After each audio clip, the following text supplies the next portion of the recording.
भाइयों 18 मिनट हो गए, मैं चाटे ही आप समझ आपका घुटना दिख रहा है। देखो अगर मैं नीचे करूंगा ना तो फिर मेरा तुम्हारी मम्मी ना ठीक है, मतलब ऐसी नहीं है जैसा सुना था। मेरे पास ही है अभी, तो शाम को घर पहुंच जाएंगे। कुछ दशक पहले तक ऐसी वाहियात बातों को ह्यूमर कहने पे इनकार हो सकता था, पर आज ये कहना सब्जेक्टिव है, क्योंकि अच्छी खासी आबादी के लिए ये एक ट्रेंडिंग पॉपुलर कॉमेडी कंटेंट है। एक ऐसी कॉमेडी जो नफरत, ट्रेजेडी, इंसेंसिटिविटी यानी टैबू टॉपिक्स को एक्सप्लोर करती है, जैसे double meaning jokes, violence, sexual या religious offensive jokes, relationship marital jokes, misogyny, voyeurism, cringe और गाली गलौज से भरा ये जोक्स इजी, थॉट प्रोवोकिंग और ऑफेंसिव होता है। पर आजकल ये एक हर तरफ सोशल मीडिया हो या ओटीटी प्लेटफॉर्म पे इस तरह का डार्क ह्यूमर कंटेंट पूरी तरह से डोमिनेट कर रहा है। वो चाहे किसी भी उम्र के मोबाइल यूज़र हो, इस तरह का कंटेंट उन्हें बड़े ही आसानी से देखने को मिल जाता है। इंस्टाग्राम मीम्स की शक्ल में हो, चाहे स्टैंड अप शोज हो, फनी स्किट्स हो या प्रैंक रोस्ट, जो बात लोगों को अच्छी नहीं लगती, सोशली एक्सेप्टेबल नहीं होती, कॉमेडियन उन पर जोक्स बनाकर कूल फील करते हैं, लोगों का उसका थ्रिल देते हैं। जेनजी कहे जाने वाले यूथ का एक्साइटमेंट, अटेंशन और शॉकिंग रिएक्शन का फ़ायदा उठाकर ऐसे कॉमेडियन लाखों पैसा और फेम कमाते हैं, और यही फेम, पैसा उनको इतना मानसिक बीमार कर देता है कि ये सोशल कल्चरल वैल्यूज़ को जूता दिखाने लगते हैं, जिस वजह से कंट्रोवर्सी क्रिएट होता है। जैसे आपको याद होगा AIB कंट्रोवर्सी, 10 फरवरी 2021 का मनोवर फारूक की कंट्रोवर्सी, या फिर आप ले लें 11 फरवरी का रणवीर अलाहाबादिया समय रैना के जो show India's got latent show पे बोली गई डार्क ह्यूमर जोक्स की वजह से जो पूरे देश में कंट्रोवर्सी क्रिएट हुई थी, जिसमें सेंसरशिप पे एक बड़ी बहस छिड़ गई थी, जिसमें अच्छी खासी मेजॉरिटी, स्टूडेंट मेजॉरिटी अपने अपने नज़रिए से जस्टिफाई करने लगे थे। अगर वो आपको ऐसा लग रहा है तो आप मत देखो, सिंपल। फ्रीडम देना चाहिए, हमें गालियां पसंद नहीं है, वो वीडियो आप सबके लिए है ही नहीं। और अगर अपना कर रहा है, अपना कॉमेडी कर रहा है, अपना पैसा कमा रहा है, उस चीज को आप अश्लील कंटेंट कह रहे हैं, वो कहीं ना कहीं ऑडियंस के लिए एंटरटेनमेंट है। तो अब मैं यहाँ पे कंपेयर करती हूँ डिमांड एंड सप्लाई।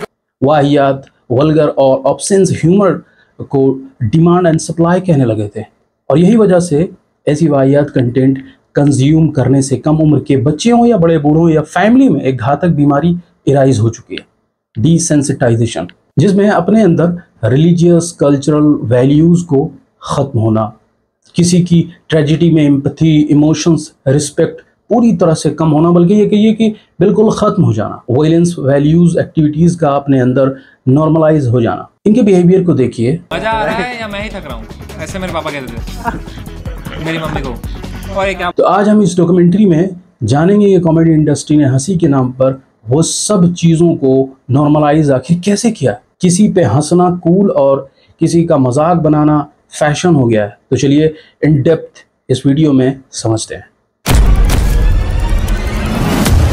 अमेरिका में एक जगह है अल्बामा, यहाँ 1955 में गोरा काला डिस्क्रिमिनेशन अपनी पीक पर थी, जिस वजह से सिविल राइट्स मूवमेंट जोरों शोर से चली। मार्टिन लूथर किंग जूनियर जैसे लीडर ने अफ्रीकन अमेरिकन के साथ इक्वालिटी की लड़ाई लड़ी, जहां नॉन वायलेंट प्रोटेस्ट चली और मार्च ने सेग्रीगेशन और रेसिज्म के खिलाफ अवेयरनेस बढ़ाई, और 1 साल तक ब्लैक कम्युनिटी के लोगों ने सड़कों पर उतरकर प्रोटेस्ट की, जिसने पूरी दुनिया को अपनी हक के लिए लड़ने पे मुतासिर किया और प्रोटेस्ट की पावर बताई। अब आप ये सोच रहे होंगे ये टॉपिक्स के से हटकर ये क्या बात कर रहा, पर आपको कुछ मिनटों में सारा कॉन्टेक्स्ट समझ में आ जाएगा। इस सिविल राइट्स मूवमेंट ने 1954 से चल रहे नॉर्थ वियतनाम और साउथ वियतनाम के बड़े सुपर पावर यूएसए और सोवियत यूनियन की कॉन्फ्लिक्ट में भी असर दिखाई। यूनाइटेड स्टेट और वेस्टर्न कंट्रीज में लार्ज स्केल पर ग्लोबली एंटी वार प्रोटेस्ट चल रही थी। यह मूवमेंट नेशनलिज्म और इंडिपेंडेंस के लिए थी, जिसमें स्टूडेंट, सिविल राइट्स एक्टिविस्ट और इंटेलेक्चुअल ने एंटी वार मूवमेंट को सपोर्ट किया, क्योंकि इस वार में आम जनता मर रहे थे।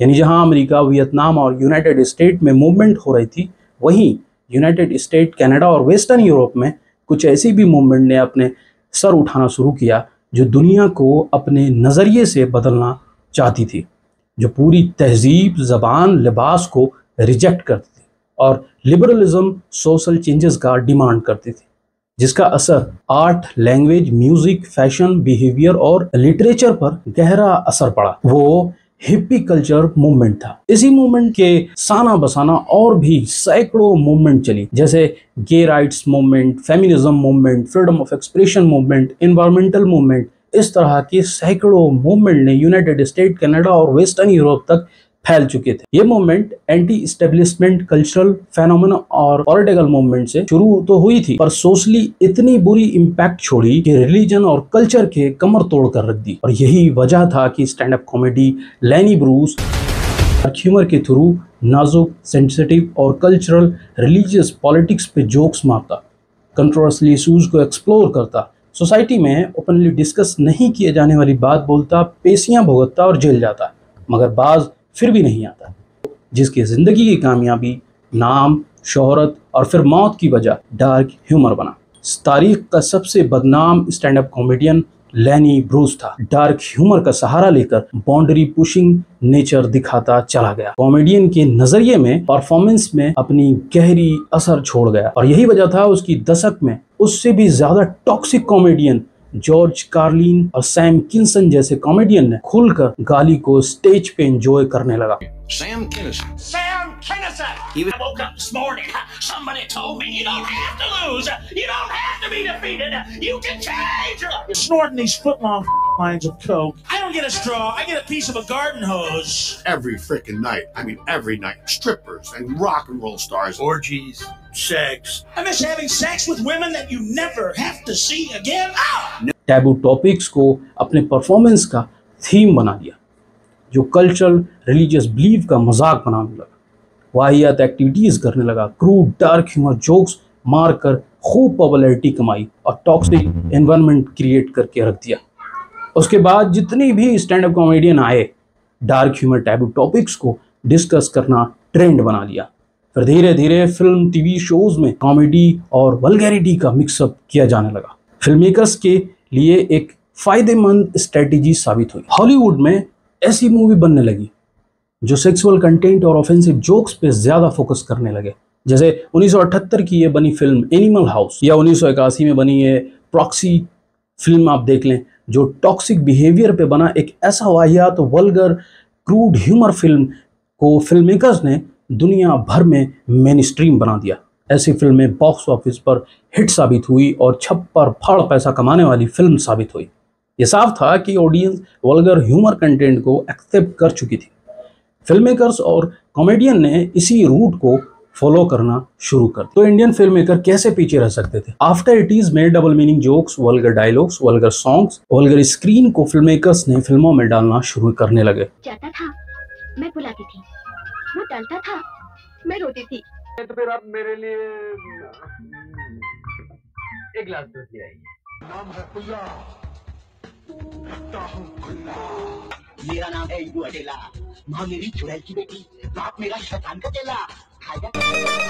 तेरी ले लूं बाहें बाह में, धीरे धीरे डालूं चाल में, खड़ा है खड़ा है खड़ा है।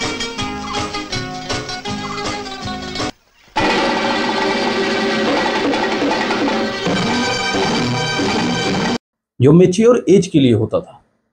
अर्ली 90s में कादर खान गोविंदा, जॉनी लीवर जैसे कॉमेडियन की फिल्मों ने रिलेटेबल कॉमेडी के ट्रेंड को बूस्ट किया और सभी एज के ऑडियंस तक पहुंचने में कामयाब हो गया। ये फिल्में इतनी मकबूल हुई और बॉक्स ऑफिस पर कामयाब साबित हुई।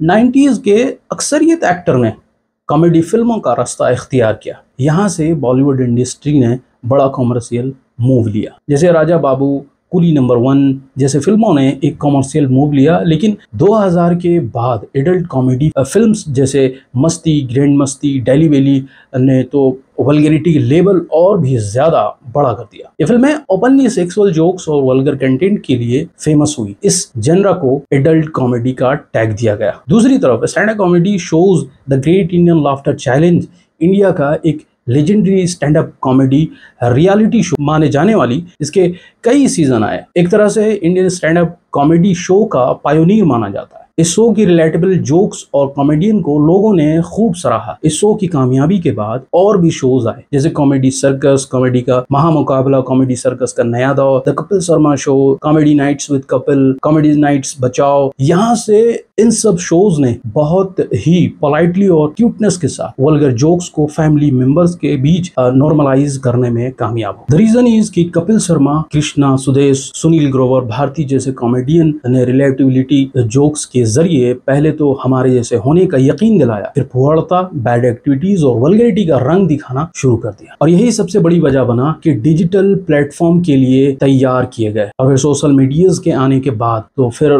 कॉमेडी कंटेंट का नक्शा बदल गया, क्योंकि इससे पहले तक टीवी शोज तक महदूद था, पर डिजिटल प्लेटफॉर्म के आने के बाद वल्गर जोक्स, कॉमेडी कंटेंट पूरी तरह से एक्सेसिबल हो गया। कंटेंट क्रिएटर को सेंसरशिप का टेंशन से आज़ादी मिल गई और इसलिए ज़्यादा एक्सेसिबल होने की वजह से डार्क वल्गर ह्यूमर से नॉर्मलाइज होती चली गई। फिर AIB जैसे यूट्यूब चैनल ने और भी क्रिएटर को इन्फ्लुएंस किया, जिसमें एडल्ट जोक्स और प्रोफेनिटीज थीम पे रोस्टिंग चैनल क्रिएट होने लगा, जैसे भुवन बाम, कैरी मिनाटी और राउंड टू हेल जैसे सैकड़ों क्रिएटर बनने लगे, जिनके कंटेंट में एकमात्र सिर्फ गाली ह्यूमर का काम करने लगा। गाली ही व्यूअर को इंगेज करने का जरिया बना कि सभी फिल्मों के कैरेक्टर्स के डायलॉग्स से पहले गाली को स्क्रिप्ट का स्ट्रॉन्ग एलिमेंट समझा जाने लगा। भर भर कर गाली का इस्तेमाल किया गया। डार्क ह्यूमर और वल्गर लैंग्वेज का काफी ज्यादा यूज किया गया। वल्गर कॉमेडी की सक्सेस का एक बड़ा रीजन है ऑडियंस का टेस्ट बदल चुका था। लोग अब क्लीन और ट्रेडिशनल कॉमेडी के बजाय अनफिल्टर्ड ह्यूमर कंटेंट को ज्यादा पसंद करने लगे। ऑडियंस अब तैयार हो चुकी है कि कॉमेडियंस डबल मीनिंग के बजाय डायरेक्ट गाली गलौज करे। यही वजह है कि अब लोग आर्ग्यूमेंट करने लगे हैं कि वल्गरिटी कॉमेडी का हिस्सा होनी चाहिए। महीप सिंह, कुणाल कामरा जैसे कॉमेडियन खुद ये समझते हैं, मानते हैं कि मुझे घर चलाने के लिए गाली सबसे आसान टूल्स है, सर्वाइवल स्किल्स है। गाली हमारा टूल है, हथियार है, वो हमारा सर्वाइवल स्किल है। क्या गालियों के बिना स्टैंड अप कॉमेडी मुमकिन नहीं है? बोल रहे कि गालियां कम कर दो तो मैं वीडियो शेयर कर दूंगा, गालियां कम कर दो तो लोग बढ़ जाएंगे। मतलब I am grateful, I have gratitude for my audience, but वो मेरा सूट नहीं सिला सकते। और ये एक आसान तरीका है अपनी पंच लाइन में गाली का इस्तेमाल एम्फेसिस के लिए करते हैं। जब किसी लाइन या एब्यूजिव वर्ड पर एम्फेसिस की जाती है तो वो और नोटिसेबल हो जाता है और सुनने वाले का अटेंशन वहाँ शिफ्ट हो जाता है। ये सबसे सिंपल और आसान टेक्निक है ताकि पंच लाइन सुनने वाले को परफेक्ट मोमेंट पे हिट करे और वो हंसने पे मजबूर हो जाए। हमें और आपकी रिस्पॉन्सिबिलिटी ये होनी चाहिए कि डार्क ह्यूमर को रिस्पॉन्सिबल और एथिकल तरीके से कंज्यूम करें। हमारे कल्चरल और मोरल वैल्यूज को ध्यान में रखते हुए हमें ऐसे कंटेंट को प्रमोट करनी चाहिए जो रिस्पेक्ट, एम्पैथी और सेंसिटिविटी को बढ़ाए, ना कि नुकसान पहुंचाए।